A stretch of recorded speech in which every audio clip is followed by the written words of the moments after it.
Bismillahirrahmanirrahim. Assalamualaikum warahmatullahi wabarakatuh. Apa kabar teman-teman SM7 Alam Karawang? Alhamdulillah. Semoga teman-teman semuanya dalam keadaan sehat dan semangat. Amin ya Allah ya Rabbal Alamin. Berjumpa dengan Pak Ahmad, Guru SBK atau Seni Budaya dan Keterampilan. Teman-teman yang dirahmati Allah Subhanahu wa taala, sebelum kita mulai pembelajaran, kita awali dengan membaca basmalah bersama-sama. Bismillahirrahmanirrahim. Dan baca doa sebelum belajar. Rabbi zidna ilman warzuqna fahman. Amin. Semoga dengan berdoa dan membaca basmalah, apa yang kita lakukan hari ini Allah nilai sebagai suatu amal ibadah. Amin ya Allah ya Rabbal Alamin. Dan Allah memberikan kecerdasan kepada kita semua. Oke teman-teman, pada semester pertama dan pertemuan perdana kali ini, Pak Ahmad ingin menyampaikan beberapa hal khususnya terkait materi pelajaran seni budaya dan keterampilan. Pertama, kita akan membahas tema yaitu seni rupa. Apa saja yang ada dalam seni rupa?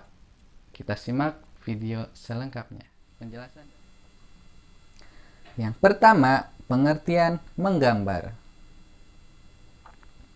Gambar merupakan bahasa universal yang telah ada sebelum ditemukannya tulisan.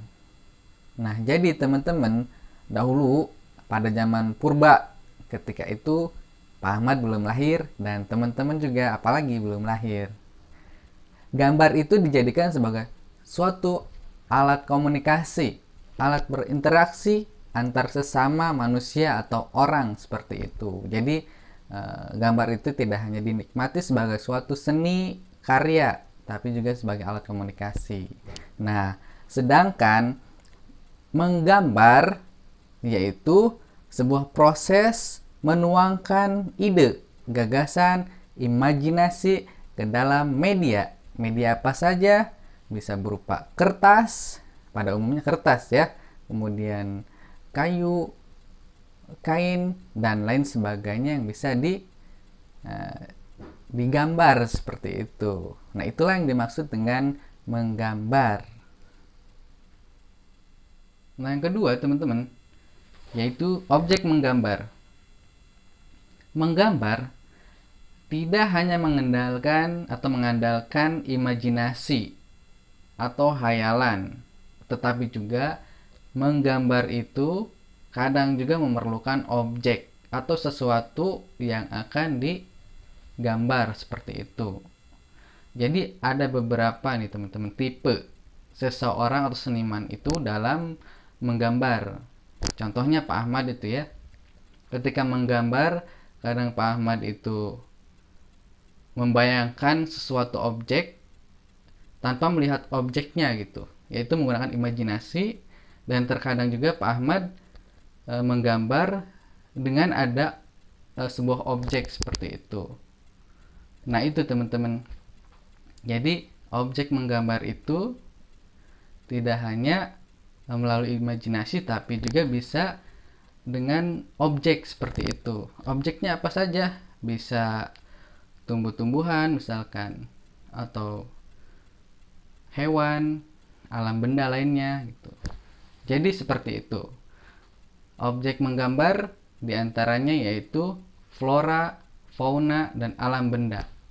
Nah, alam benda ini merupakan ayat-ayat kauniyah Allah Subhanahu wa taala yang tersebar di seluruh permukaan atau di seluruh dunia. Bahkan di luar angkasa pun bisa menjadi sebuah objek untuk menggambar, dan itu tidak akan ada habisnya seperti itu untuk kita menjadikan hal tersebut sebuah objek untuk menggambar.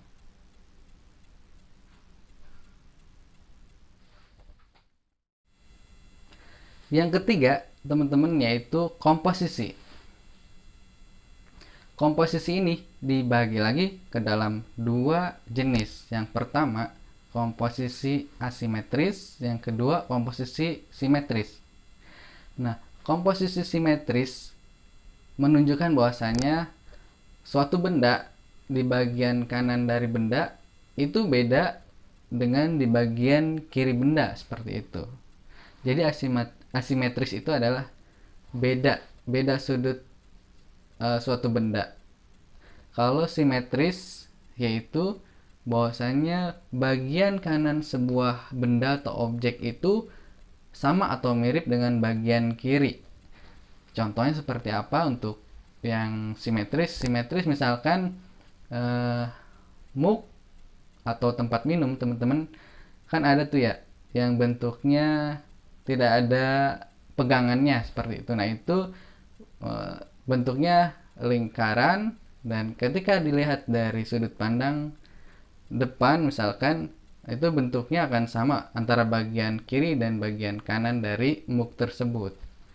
Nah, kemudian untuk contoh dari komposisi asimetris adalah mug yang ada pegangannya. Ketika kita lihat dari sudut samping, itu akan beda. Sudut kanan misalkan ada gagang atau pegangan dari mug, sudut atau sebelah kiri dari mug itu rata gitu, tidak ada pegangannya. Nah, itu beda gitu, sehingga dikatakan hal itu adalah asimetris atau tidak simetris. Kalau simetris, ingat ya, sama antara sisi kiri atau sudut kiri dan sudut kanan, seperti itu. Nah, selanjutnya yang ketiga, teman-teman, yaitu teknik menggambar. Nah, sebetulnya setiap seniman atau setiap orang itu memiliki beberapa teknik. Di antaranya, teman-teman, yang pertama, kita harus mengetahui dulu bentuk dasar dari sebuah objek yang akan kita gambar. Misalkan gambar boneka. Bentuk dasarnya itu misalkan ada lingkaran, lingkaran kecil, lingkaran besar, diberi pisang, seperti itu ya teman-teman ya. Kemudian angka 6 dan lain sebagainya. Jadi kita harus bentuk dasar, bentuk objek dasarnya dulu, seperti itu. Kemudian yang kedua, kita mengetahui bagian-bagian dari objek tersebut. Misalkan telinganya itu berbentuk apa berbentuk angka 3 atau lingkaran gitu. Perutnya berbentuk kotak atau ke elips, seperti itu. Kemudian yang ketiga, teman-teman, menyatukan objek dasar tadi yang sudah di sketsakan gitu menjadi sebuah bentuk, seperti itu. Dan yang terakhir, yang keempat, memberikan efek warna, seperti itu. Misalkan hitam atau putih, seperti itu. Nah, untuk hitam ini biasanya untuk sudut-sudut yang cekung atau ke dalam, seperti itu ya. Kalau untuk yang putih itu biasanya untuk sudut yang cembung, seperti itu. Lalu yang terakhir, memberikan latar belakang. Kalau misalkan memberikan background di belakangnya, seperti itu. Contohnya seperti ini. Ini contohnya, teman-teman.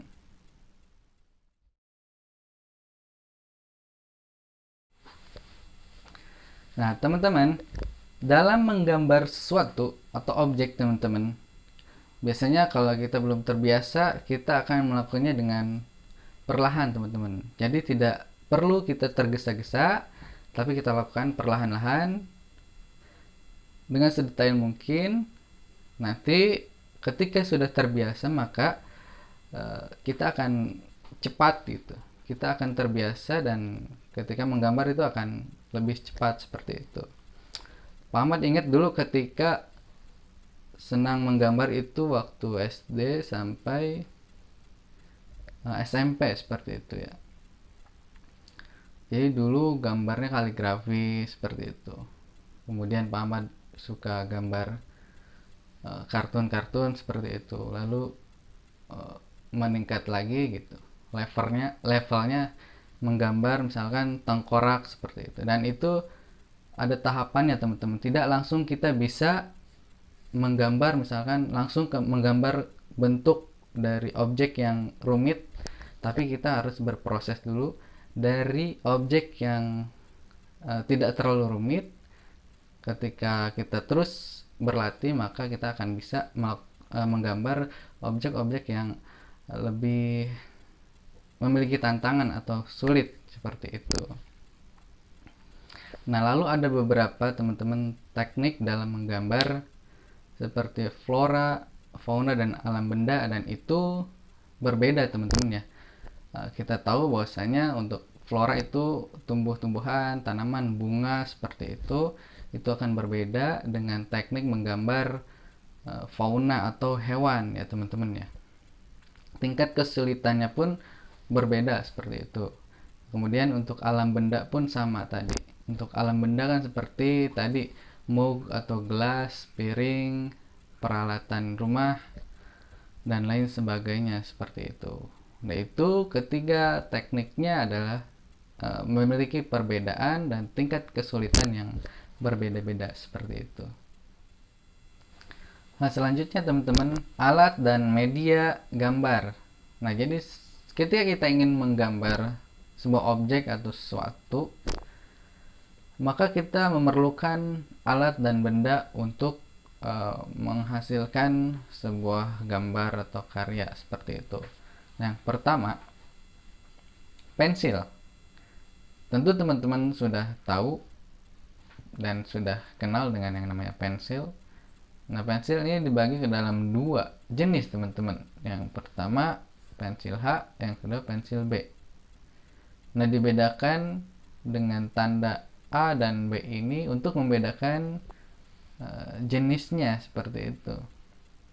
Untuk yang pensil B ini, semakin tinggi angkanya maka semakin lunak sifatnya dan hasil goresannya itu pekat, hitam pekat. Nah, maka ketika teman-teman ujian gitu ya, itu menggunakan pensil yang tandanya itu B seperti itu, misalkan pensil 2B dan lain sebagainya. Lalu kemudian untuk pensil H itu semakin tinggi angkanya maka semakin keras sifatnya dan hasil goresannya itu tipis seperti itu. Dan pensil ini biasanya digunakan untuk membuat sketsa atau ketika menggambar hitam putih hanya menggunakan pensil seperti itu. Lalu yang kedua, pensil warna. Teman-teman juga pasti sudah tidak asing lagi dengan pensil warna. Nah, pensil warna ini bisa digunakan juga untuk mewarnai.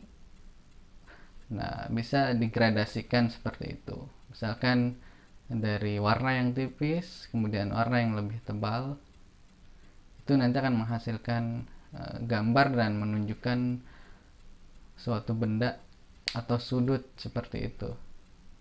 Jadi kalau Pak Ahmad itu misalkan membuat mug untuk bagian kiri kanannya itu agak tebal warnanya, sementara untuk tengah itu agak tipis gitu, sehingga memberikan efek 3 dimensi seperti itu. Lalu yang ketiga, krayon. Teman-teman juga sudah tidak asing lagi dengan krayon. Krayon juga sebenarnya ada beberapa jenis ya. Nah, krayon ini bisa digunakan untuk mewarnai juga, bisa juga untuk gradasi. Nah, teman-teman biasanya lebih jago dalam menggunakan krayon ini dalam mewarnai gambar seperti itu. Kalau Pak Ahmad jujur belum terlalu bisa untuk penggunaan krayon ini seperti itu. Pak Ahmad lebih suka pensil warna gitu, seperti itu. Lalu yang keempat, ballpoint atau pulpen teman-teman biasa memanggilnya. Nah, ballpoint ini bisa digunakan untuk menggambar, tapi dia bentuknya goresannya itu arsiran, berupa arsiran. Karena dia bentuk garisnya itu tipis, biasanya tidak terlalu tebal. Kalaupun ingin menebalkan itu kita perlu banyak waktu ya teman-teman ya. Nah, seperti itu. Lalu yang terakhir adalah media yang akan kita gambar, yaitu buku gambar atau kertas apapun itu teman-teman, yang polos. Biasanya ketika kita menggambar itu menggunakan kertas yang polos, baik warna putih, abu-abu, krem, dan lain sebagainya yang bisa kita warnai seperti itu. Nah, itulah teman-teman untuk alat dan media gambar. Nah, itulah teman-teman pembahasan untuk hari ini. Alhamdulillah kita telah membahas terkait 5 hal. Yang pertama, pengertian menggambar. Apa itu pengertian menggambar? Yang kedua, terkait apa sih objek menggambar. Lalu kemudian yang ketiga, kita telah membahas terkait komposisi. Lalu yang keempat, kita telah belajar terkait teknik menggambar. Lalu yang terakhir, kita telah membahas terkait alat dan media dalam menggambar. 5 hal yang telah kita bahas. Semoga teman-teman bisa memahami dan bisa mempraktekkan nanti ya teman-teman ya. Kita akan coba untuk praktek membuat gambar flora, fauna, dan alam benda seperti itu. Tentu dengan cara-cara yang lebih baik lagi, karena teman-teman tingkatannya sudah tingkat SMP ya, harus lebih baik lagi daripada ketika teman-teman masih SD gambarnya seperti itu, karena ada teknik-tekniknya seperti itu. Oke teman-teman, kita cukupkan pembelajaran hari ini dengan bersama-sama beristighfar, astagfirullahaladzim, dan membaca hamdalah bersama-sama. Alhamdulillahirabbil alamin. Mohon maaf dari Pak Ahmad ketika ada banyak kekurangan. Teman-teman bisa baca-baca lagi nanti e-booknya dan cari informasi sebanyak-banyaknya di media atau channel lain. Dan jangan lupa teman-teman isi kehadirannya teman-teman di kolom komentar. Nanti Pak Ahmad akan absen, Ahmad akan lihat dari komentar teman-teman yang hadir. Oke, terima kasih atas teman-teman yang sudah menyimak video pembelajaran dari Pak Ahmad pada pertemuan kali ini. Wassalamualaikum warahmatullahi wabarakatuh.